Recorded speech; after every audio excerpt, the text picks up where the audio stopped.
LLM-ek orokorrean hizkuntza ulertu eta sortzeko modu berria ekarri dute, hizkuntza eredu handiekin, eta horrek noski industrian ere bauka eragina, bai, makinekin elkarrera egiteko modu naturalagoa eta erresagoak sortzeko modua ematen digu, bai. Orain arte makinekin elkarrera egiteko, makina hori espreski programatu beharra zegon edo botoien bidez aginduak eman beharra, baina gaur egun LLM-ek aukera ematen digute hizketa bidez emandako agindu horiek, robotaren programazio bloke edo agindu bihurtzeko eta modu hortan elkarreragin hori sinpleagoa izateko. Industrian ere ikusten ari gara, azoka hontan eta beste leku batzutan ere, gero eta gehiago makinak programatu beharrean, tradizionalki programatzen dian bezala, gero eta gehiago hizketa bidez eta hizketa natural bidez edo programatu, konfiguratu eta funtzionatuko dutela gero eta gehiago makinak. Horretarako behar dira gurea bezalako hizketa ezagutzako eta sintesiko teknologiak,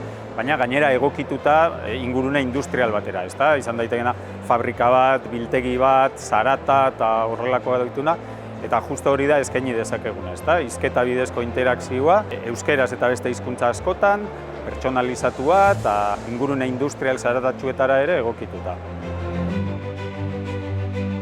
Oraik teknologia propioa garatzen du, hizkuntza teknologien arlo guztietan, eta tartean LLM propio bat ere garatu du berriki, euskera ulertu eta prozesatzeko gai dana, eta gure helburuetako bat da teknologia hauek industriara eramatea.